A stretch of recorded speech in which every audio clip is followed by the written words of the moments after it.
Right. We were having a problem with this signal. I was having a problem with the signal. Thank you for coming. Welcome. Welcome back to another Friday Night Live going over my readings of Becoming Supernatural by Dr. Joe Dispenza.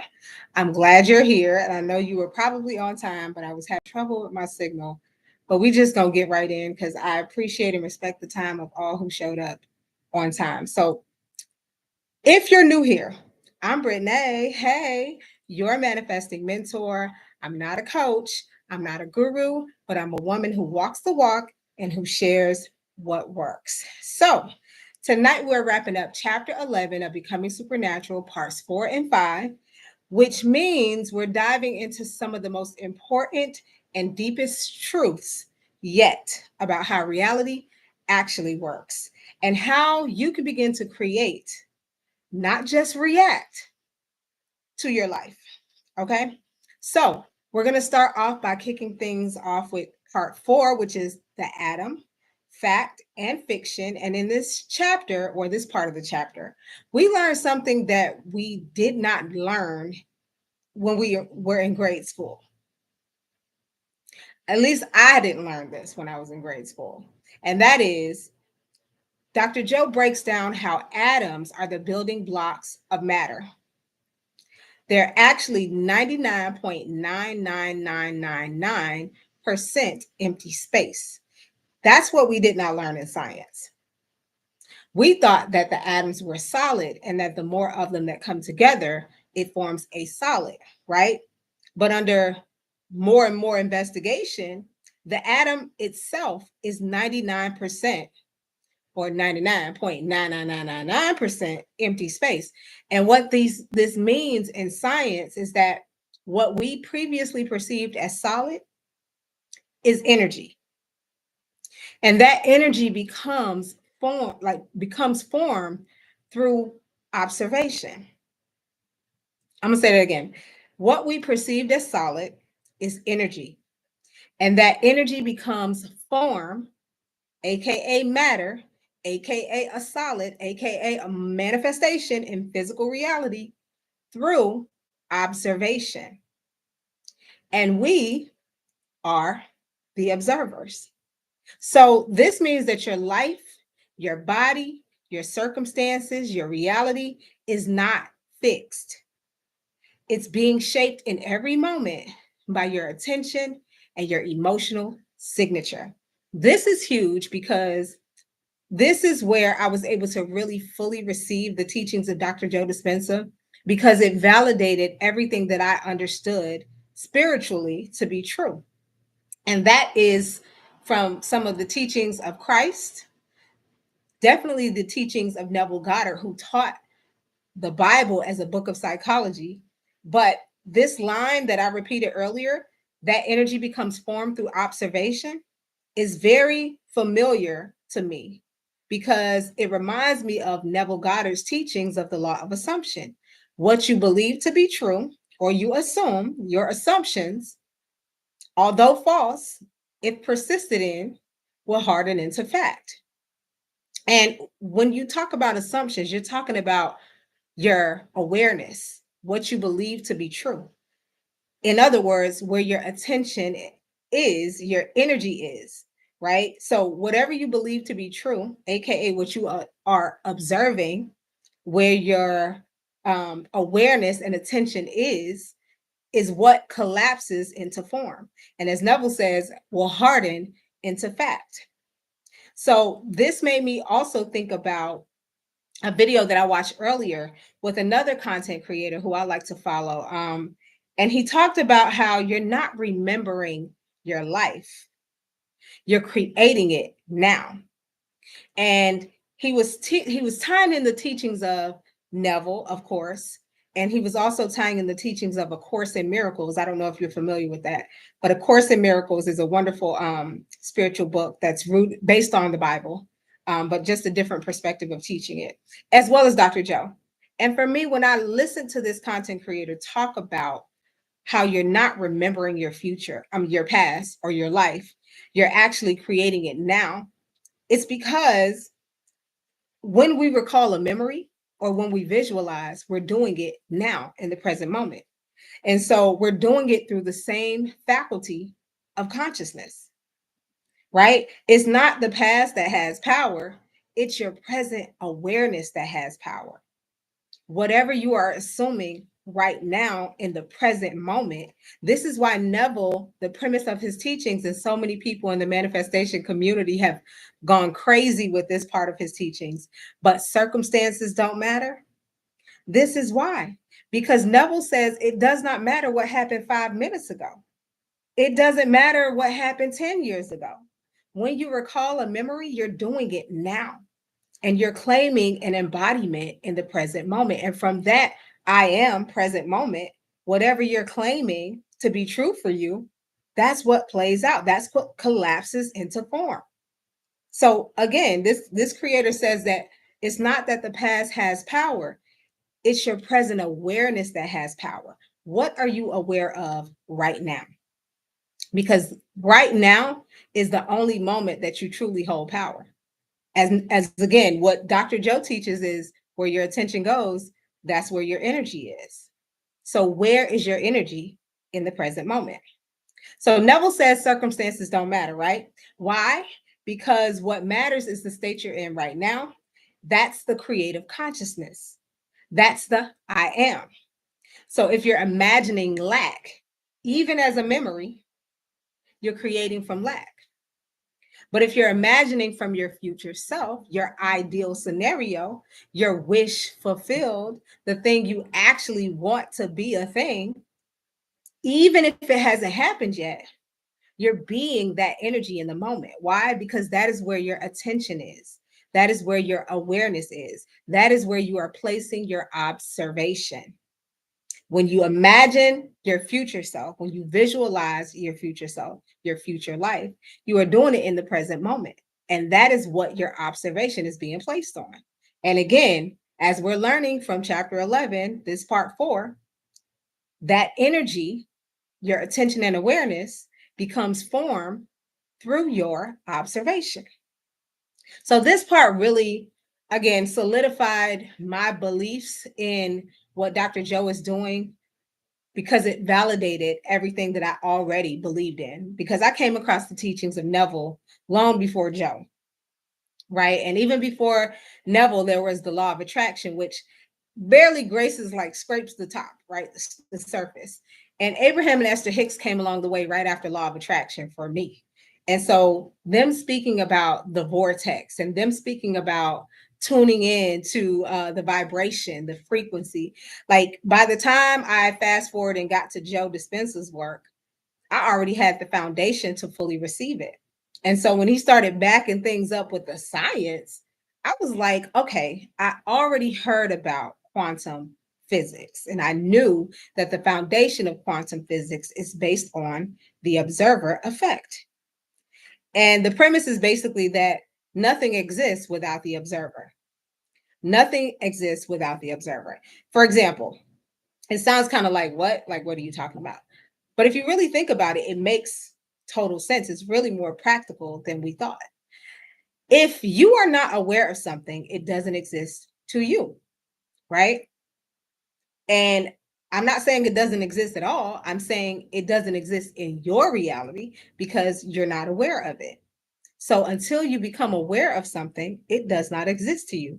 Perfect example, you could have, I don't know, a bump or a rash on your arm, and it could have been there for months, but you didn't notice it. So as far as you're concerned, it wasn't there. It doesn't exist until you grow aware of it. And this is like the foundational principles of what quantum physics is. But Dr. Joe drives it home with some of these teachings about reality not being stuck or not being as solid as we thought it was. Because the minute you take your attention and awareness off of one thing and you place it on something else, now that something else has your attention and awareness. And now you're not no longer giving your energy and attention to that other thing, right? It's kind of like when you go from relationship to relationship. If you're no longer paying attention to your ex because a new thing has your attention, that ex doesn't even exist to you anymore. In a sense, it does not in the same way that they used to. They don't have your attention, your awareness. They don't have your emotions the same way, because this new thing has your attention, awareness, and emotions. You're excited about it, all the things, right? I'm bringing it down to everyday life, but this is a bigger concept that we really need to um, observe and absorb because it gives scientific legs to circumstances don't matter, as taught by Neville Goddard. And I actually did a video on TikTok about that earlier today, right before my live. So, but if you're imagining from your future self, even if it hasn't happened yet, you're being that energy now. And that's what begins to materialize. So, your observation is the key. Your attention and awareness are the key. And if you think about it, that's what we learned when Blessing the Energy Centers, chapter 4. Joe was telling us that as we place our attention and awareness on the different energy centers, our attention and awareness is giving that center energy, the same energy that it needs to be refueled, recharged, to be able to do all the things that nature, the divine, created it to do. So, awareness and observation and attention are everything. And that's very empowering because when you understand this, you feel like you don't have to worry about being stuck in life. You don't have to worry about the things that you thought couldn't change, not being able to change, because that's in and of itself, it's a lie. Number one, it's not true, right? It's only true if you continue to give your attention and awareness and focus with the same emotional, the same emotion and thought loop to the same topics. When you change how you see things, when you change how you emotionally relate to things, when you change what you choose to focus on in relation to people and circumstances, that is what changes your reality. So it's not woo woo, okay? Like it's not magic. It's literally, it's very natural. It's natural. And I love that Joe is bringing the science to this stuff because I believe this stuff long before the science caught up. I believe this stuff from back in the day when Neville was teaching it. I believe this stuff when I learned about law of attraction, right? I believed it because it just felt real and I could see evidence in my life. But now that Joe is bringing the science to it, it excites me and that's why I show up. I'm so passionate about people knowing that the stuff I used to be into, that people used to be like, she's a little woo woo, right? The stuff I used to be into is now being validated. My soul knew the truth before this stuff came along. And so I'm so excited about that. But someone asked the question, have you ever had a moment where you thought something was real only to realize it was your expectation that shaped the outcome? Yeah. Oh, honestly, too many to name. Definitely. I would say so a good teachable moment, and I don't share a lot of personal information, but a good teachable moment was a relationship that I had with a young gentleman, and and I found myself jumping to conclusions because I had my own wounds that had nothing to do with this young man. Um, and when I would jump to conclusions, it made me show up in a particular way where I wasn't really trusting and I wasn't trusting in a sense that I felt like I couldn't depend on this person in a particular way. And it wasn't that it was necessarily true. It's just that I didn't have the trust, right? And that expectation of being disappointed, um, in hindsight, I could actually see how that led to a self-fulfilling prophecy of me being disappointed. And it wasn't because that person couldn't be depended on. It's that I perceived them that way. And it made the way I was showing up made them uncomfortable. And so they didn't show up in a particular way. And I could see now in hindsight that it was my expectation that shaped the outcome. So I'm not upset with that person at all. As a matter of fact, I love them to pieces. And I thank the universe for allowing me to see that lesson in that relationship, that that was me and my expectation. And I think it happens more often than we give credit to.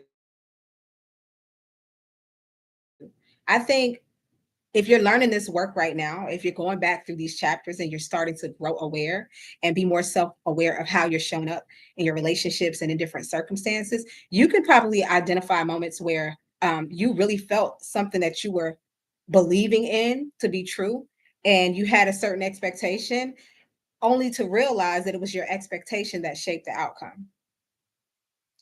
Right? Like another example I had is a previous job that I had. Now, I told this story on my YouTube as well as my TikTok that I used to teach. I was a teacher, but that was not on purpose. That was by accident because at the time I graduated college, I could not find a job in my field of study. So teaching was my entry point. And I remember I quit my teaching job, and for 6 months I was unemployed, which was very hard. But I ended up getting a job in the field of study. Now, what happened was, because I hadn't had an official job in my field of study, in my mind, I was insecure about it. And I felt like I had to take like an entry level position. Mind you, I already had a master's degree in this field of study. But I took an entry level type position. And of course, they lowballed me in terms of my salary. And at the time, I just took it because I was unemployed for 6 months. So that was a whole nother, you do what you got to do till you can do what you want to do, right? Plus, I had to move at the time, and I took the job at that salary. And for a long time, I worked being paid less than what I was actually delivering and what I was capable of and my skill set. It wasn't until I started doing inner work, starting with people like Neville, and I started seeing shifts, right? So becoming supernatural wasn't my first introduction to doing this kind of work. Neville was. And I started changing my assumptions about who I was in that position and who I thought I was and what I thought I was capable of. I had to change my self concept. I had to start seeing myself as the skilled person that I am, the professional, all the things. Because the reality is that many people came and went while I was at this particular place, and not many of them weren't as qualified as I was. But for whatever reason, I had this inferiority complex because I didn't feel like I had enough experience.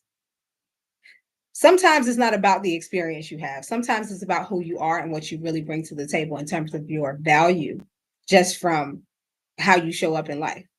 Right. So I had to understand that. And when I started trusting myself more, my reality started reflecting that. I got promotions, salary increases. I was able to move up the ladder in my career, but it was because that I had that low expectation in the beginning that I had to work my way up the way that I did. But it didn't have to be that way. Because again, many people that came and went, they didn't have nearly as much experience as me, but they had a hellified self-concept. And when they came in the door, they negotiated their worth and they got paid what they thought they were worth, even if they couldn't do the job. So that's when I had to really realize that self-concept is everything. How you see yourself, who you think you are, how you show up in the world, it governs the choices you make. It governs your thoughts, which governs your behaviors. And however you behave and you show up, the choices you make, that's what's materializing your reality. And so if you're not acting from a space of being who you want to be, and instead you're acting from the space of being who you don't want to be, this is why you're stuck in the same patterns. It's because your attention and awareness are on the same things in the same ways. So until you elevate your consciousness and rise in consciousness, rise in your awareness of who you really are, and start showing the world who you really are, showing up in the world as who you really are, your behaviors are going to be governed by that I am embodiness. Your expectations are going to be governed by that. And then your outcomes are going to be shaped by that. So, yeah, long story short, yes. The next person says, how does it feel to realize that even your memories are creative if you're embodying them now? I don't know that I understand this question. How does it feel to realize that even your memories are creative if you're embodying them now? I don't know that I understand this. I don't know that I understand this question. Okay, I think I understand this question. How does it feel to realize that even your memories are creative if you're embodying them now? Well, I will say this. Dr. Joe says that most of what we remember is 50% of it is not true. It's because our brains are creative and we will fill in the gap for things that we can't really recall. So I think for me, it feels freeing when I realize that my memories are creative, because if I have memories that are negative, even if I'm thinking those thoughts and spiraling in the direction of remembering those not so great experiences, I can recognize them as, just because I'm thinking this thought doesn't mean I have to believe it. Right. So I have that mantra that I say to myself often, because just because you think a thought doesn't make it true, number one. And number two, doesn't mean you have to believe it. And so for me, that is very freeing, because I think thoughts in contradiction to my manifestations like anybody else often, because again, the whole purpose is to recondition your body to a new mind. So if it's something you haven't experienced yet, your subconscious is going to reject it if it doesn't have the foundation.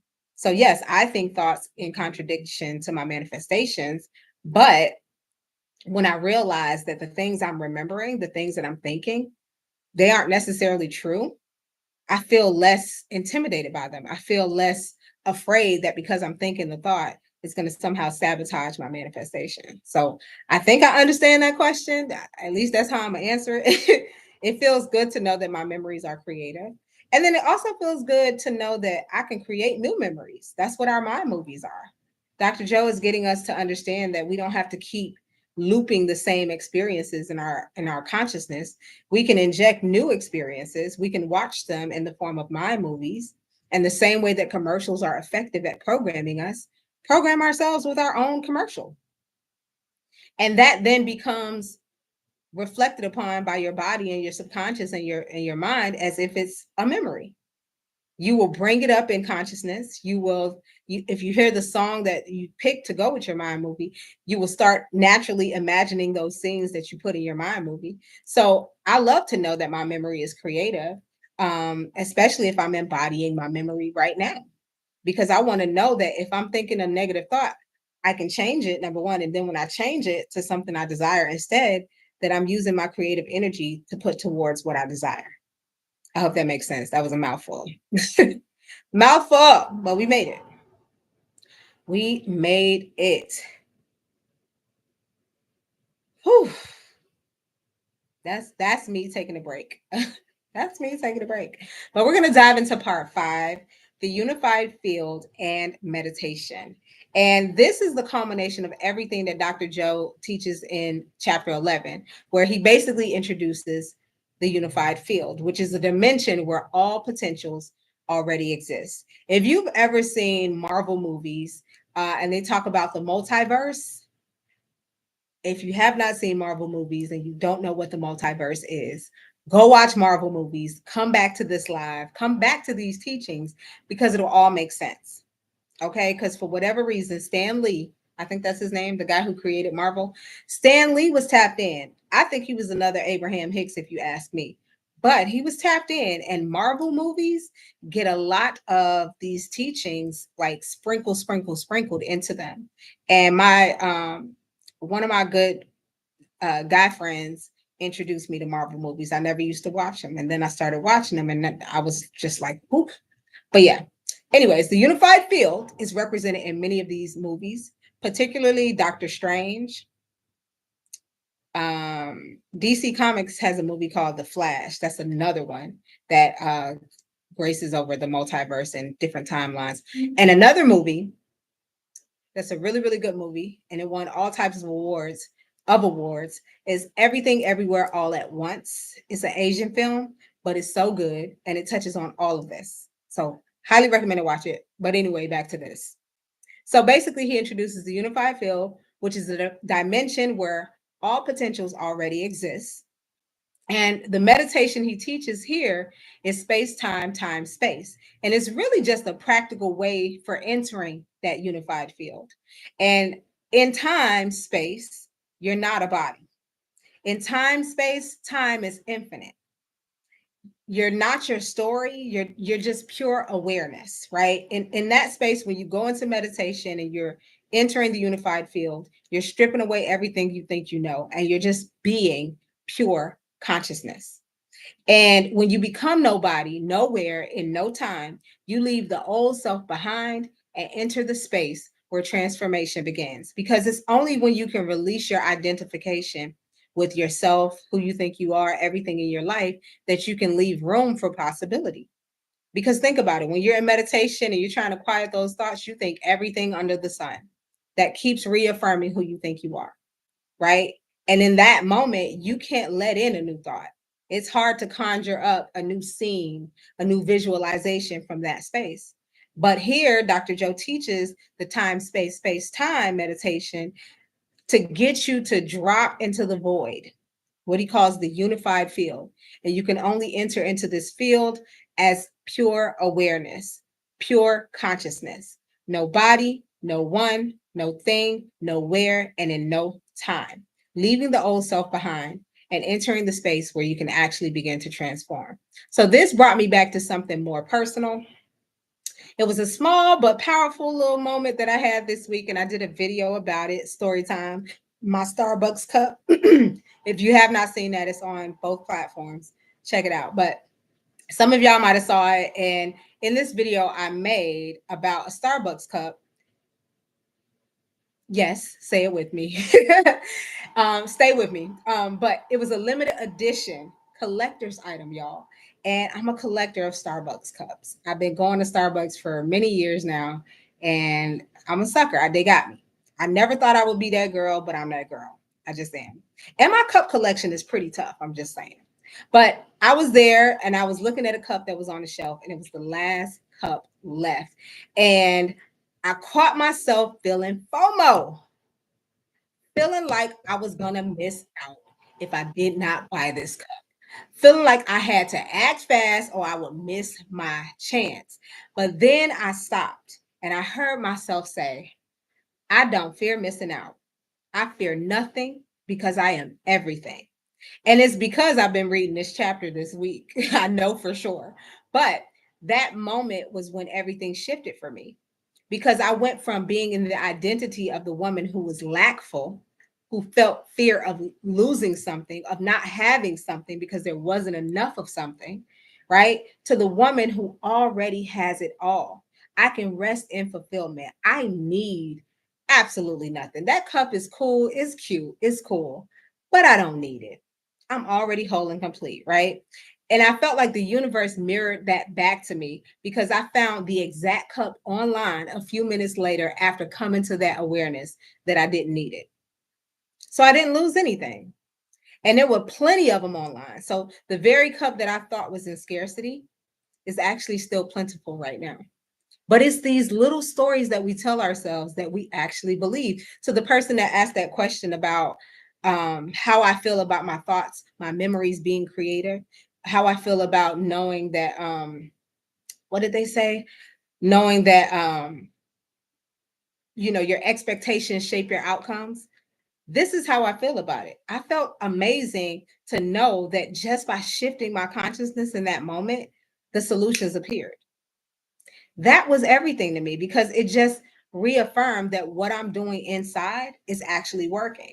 And then it was so crazy because as soon as I walked outside, like I walked home, I actually, when I left out of Starbucks and I started walking towards my path that I go home, it was this big semi truck that drove by, and the truck had a quote on it, and it said, "Helping the world keep its promises."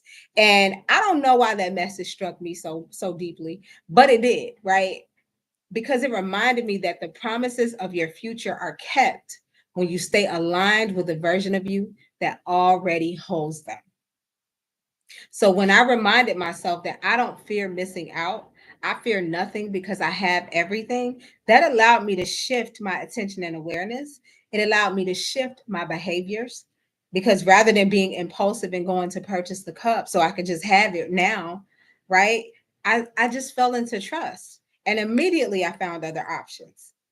And the echo from the universe was, it was helping me to keep the promise that I made to myself, that I am going to be the woman who is trusting, the woman who is fulfilled, the woman who is whole, the woman who does not allow the material world to make me feel like I am incomplete if I don't have something out there.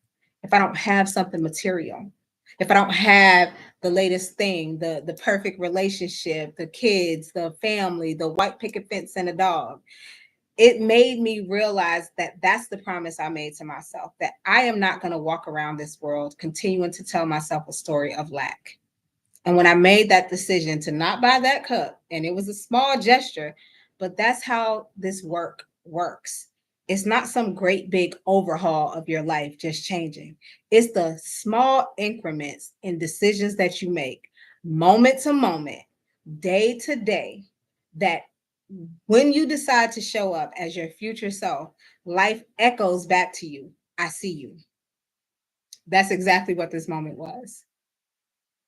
That's exactly what this moment was. It was life telling me, I see you. And by the way, I'm helping you keep your promises to yourself. And I received that. I received that. If that resonates with you, put some hearts in the comment section or just say hello because y'all been quiet tonight. But I don't know. That was like a really profound moment for me. And I just had to share that with y'all. But someone asked a question. They said, what does the phrase, I already have everything, bring up for you emotionally or energetically? Relief. I already have everything gives me a sense of relief. And I think that's the universal feeling that we're all chasing. We're all chasing the feeling of relief. We think that the thing that we want out there, when we get it, we're going to feel relief. I'm going to feel so relieved when I finally get that job. So relieved when I'm finally in that relationship, when I'm finally married, when I finally have kids, when I finally, make $1 million. So when I return to that idea that I already have everything, especially when I'm faced with a scenario like what I was faced with, where I was feeling like I was going to have to be impulsive because this thing that I want is in scarcity. It's not enough, right? That's how the program has gotten all of us. I know because I studied marketing and communications and you know public relations, and the psychology behind all of it is scarcity. Buy this now, get it while before it's gone. Like, they do this in commercials, they do this, they paint pictures for people to see, and compare themselves and decide that they are inadequate unless they have XYZ. And I started to play out the program subconsciously, right, by feeling FOMO. And I know Kim Allison, I just joined. I'm right there with you on recognizing it's the small incremental changes. I've been really stuck on the ego death term, and that has been a bit confusing and scary to me. It can be scary. Well, first of all, welcome Kim Allison, and thank you. It is the small incremental choices. And so to this person's question, like when I tell myself I already have it, I already have the thing that I think I need, right? Or the thing that I feel lackful about, if it's the relationship that I want, if I remind myself I already have it. The love that I think I'm going to get from this person, I already have it. The healing that I think I need for my body, I already have it. When I remind myself of that, I feel an instantaneous relief wash over my body. And that's what Neville was trying to get us to understand, Kim, that the small incremental changes, catching yourself in those moments of being reactive, like I was almost reactive to buy that coffee cup. I don't need the cup. My cabinet is full of cups. But somehow I narrated a story and my nervous system started to believe it. And so, yeah, it's hard. It could be hard. I already have it, Kim. That's it. And that's the premise of Joe's teachings, too. He tells you to live that future now when you get out of meditation. When the meditation is done, he's like, now get up from that meditation as if your prayers are already answered. And to me, that is the equivalent of that phrase, I already have it. So if you can just whisper that to yourself throughout the day, that has been the game changer for me. I already have it. I already have it. I already have it. I don't need anything because I already have it. I'm at work on my break, so tuning in for about 15 minutes. Hey, Stacy, welcome, girl, from work on your break. I appreciate you joining us, Stacy. Hopefully, I can deliver something good in 15 minutes. But Kim, yes, that's Small incremental changes. It's not one great big wave that happens. It's the work shows up in your life in moment to moment choices. And you don't sit back and judge yourself for, did I get it right? Was I perfect? No. What you do is, Joe talks about this at the end of the day, and you can even use one of his meditations for this. Try doing something like an evening meditation where you reflect on your day and you ask yourself, you kind of play it from beginning to end and ask yourself, what parts of my day could I have showed up as my higher self instead, as the self who feels like she already has it, who already feels relief. When you start doing that, what you'll notice is you'll start showing up in your day doing it in the moment rather than having to wait until the end of the day to do it. So I literally, that phrase alone is a game changer. And I'm so glad it showed up for this lesson because people are actually resonating with that story. This one girl was like, yeah, I don't have to fear missing out. You don't. You don't, because what's for you is for you. It will find you, but you got to feel like you're the one to have it. You got to embody that version of you. And then someone says, how often are you reacting from the past instead of creating from the future in your daily life? Oh, y'all, can I be honest? I react all the time. I react all the time. That's why I do this work. I react, I would say I react a lot less, but I'm able to catch myself. And Joe says this too. Even he talks about how he reacts. Sometimes he might talk to his team in a little way that he wasn't proud of, and then he has to course correct. What he says is it's not so important about not reacting. What's important is how long you allow yourself to react for. So you just want to get really good at shortening the reactionary period, is what I would say. Because by nature, some things are going to cause you to react. But what you want to make sure of is that it doesn't capture you so intensely and for so long that you're reacting for long periods of time, because that is where it starts seeping into your health, right? When we talk about how a lot of these conditions that we all face in our bodies come from our set frequency, our thought and emotion loop, and how we cope with life. So it's not about reacting, it's about how long you allow yourself to react for. And when you do things like reacting, like I was about to react and buy that cup out of lack, when I caught myself, that was probably one of the fastest times I've ever caught myself from being an impulsive buyer. But I know it's because I'm doing the work. And then I can look back on moments like that and say, I know I've changed, because 5 years ago, I would have bought that damn cup immediately. Immediately would have bought that cup. Kim says, lost it with my kid the other day. I was so upset, but the next day regrouped. What is this showing me? Where could I have done things differently? Worse was beating myself up. Never beat yourself up. I mean, that's unnecessary. You know, beating yourself up, that's also like a inner critic, and sometimes that comes out of childhood too, like maybe the voice of someone who cared for you. And it's not to look for reasons to continue to react. I'm just saying, like, that inner critic is that judgmental critic inside your head. You don't have to believe everything you think. You don't have to believe it because you're thinking it. And I love the teachings of law of assumption with Neville and even Dr. Joe, because he says the same thing that Neville said. Circumstances don't matter. It doesn't matter who you were being 5 years ago, 5 days ago, 5 minutes ago. What matters is who you are in this present moment. Because as we talked about in part 4, the present moment, your present awareness is your actual power. It's not your past and it's not your memories. It's your present awareness, your consciousness. Who am I right now? That I am embodiment. That's why they say I am is the name of God. Whatever religion you grew up learning, or whatever you believe in, I am is so powerful because your present awareness creates your reality. So if you catch yourself, even if it's in hindsight, you can course correct. You can say, you know what, I don't like the way I showed up with my kid. If you want, you can take it a step further, apologize, and explain what you really meant, or why you were so upset, but what the principle behind it is. Like, revise, right? Revision is another technique. that we use whenever we react, because all you need to do is reframe it so that you're not continuing to exist in that frequency of those thoughts, of those assumptions, of those emotional patterns that go along with how you were showing up when you reacted. You just don't want that pattern to linger, because that is your signal in the present moment. And what have we learned so far in chapters 11? Your present awareness is your creative power. Who do I say I am now?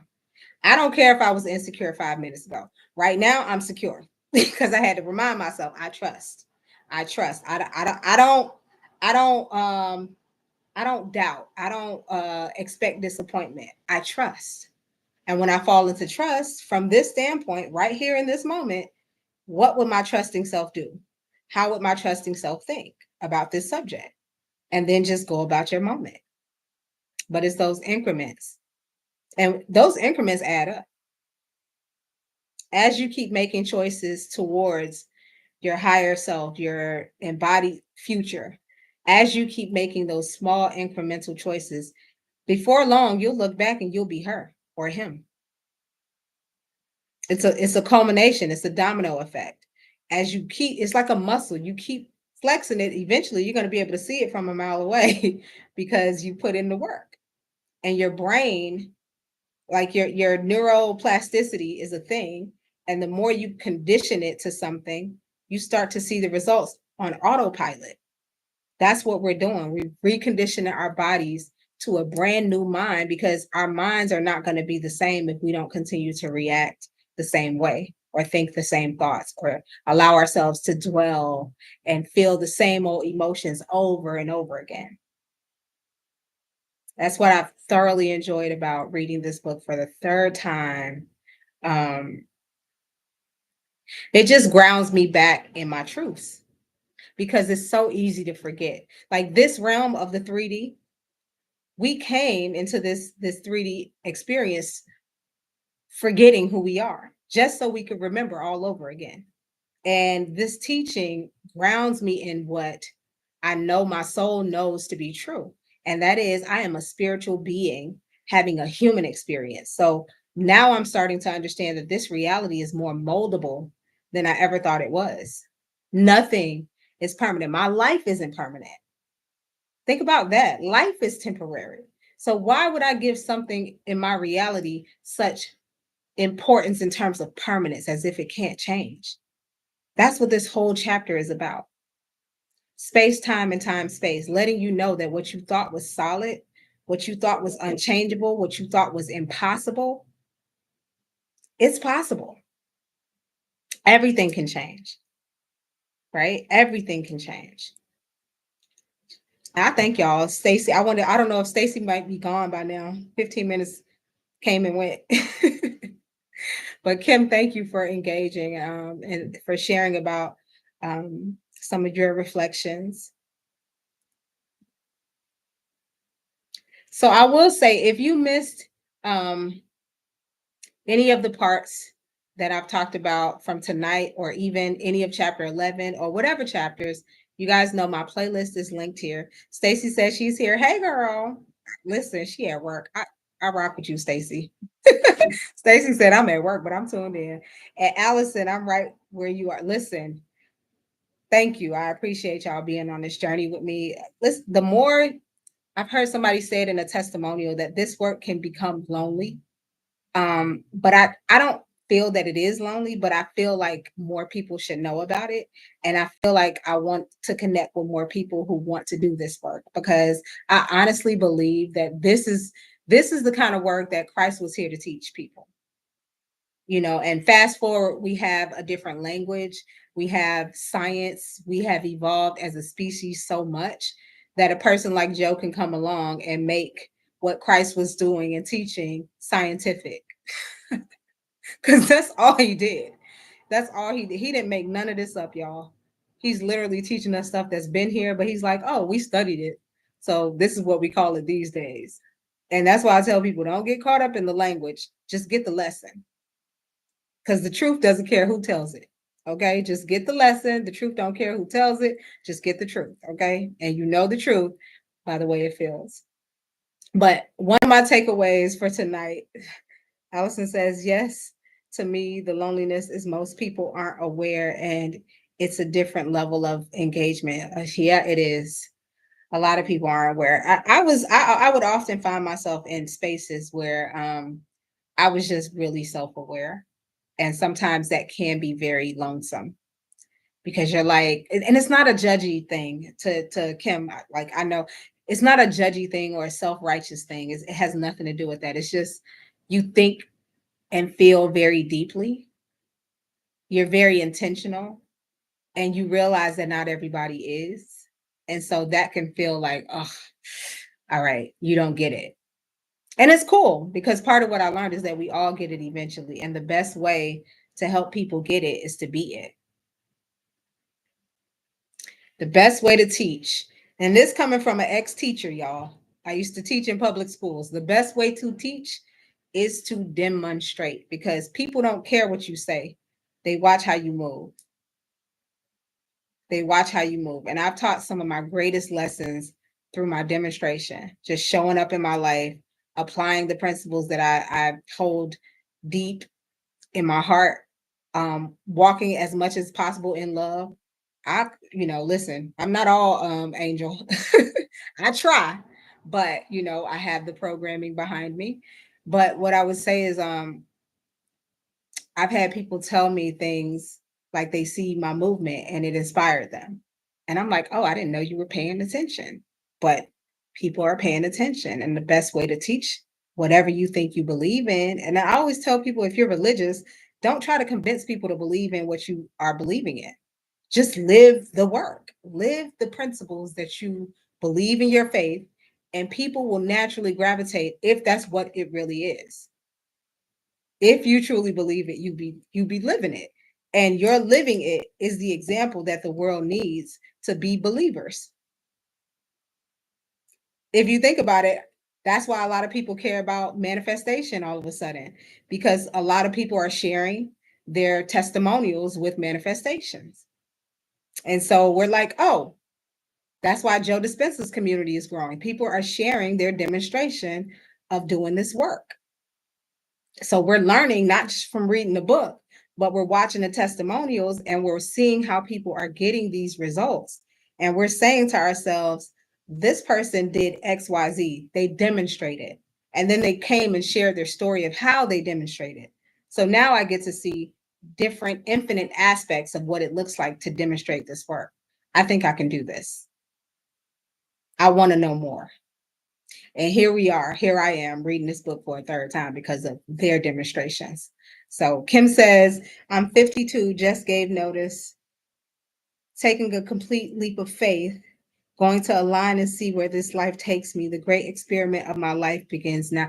Wow.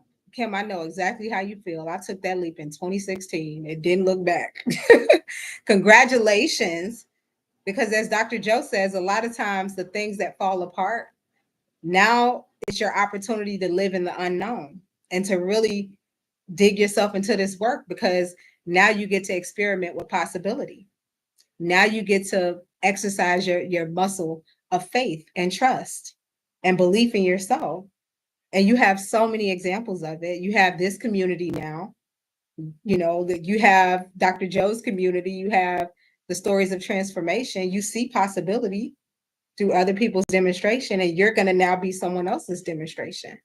We all are, because we're becoming supernatural by choice. And I'm so proud of every single one of us.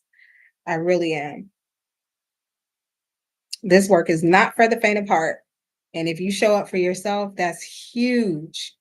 Huge, huge, huge, huge, huge. Stacy says, been following Dr. Joe for about a year, doing his meditations, etc. I feel like a different person. Yes, I just got goosebumps. Oh my God. Yes. Listen, my life has been so elevated because of Dr. Joe. Kim says, yay us. Yes, yay us. Yes.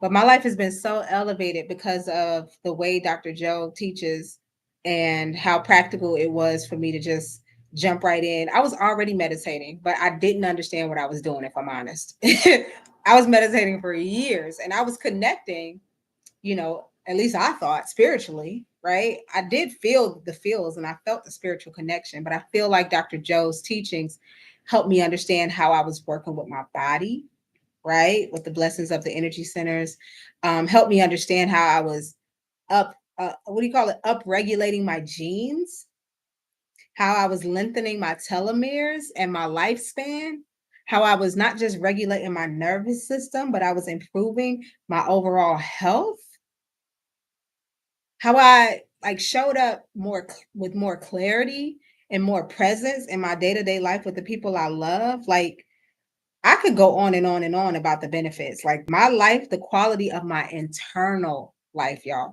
People will get it twisted. It's not about what you see on the outside. It's how the people feel in their bodies every day once they start doing this work. And Stacy just said it, like been following for a year and she feels like a different person.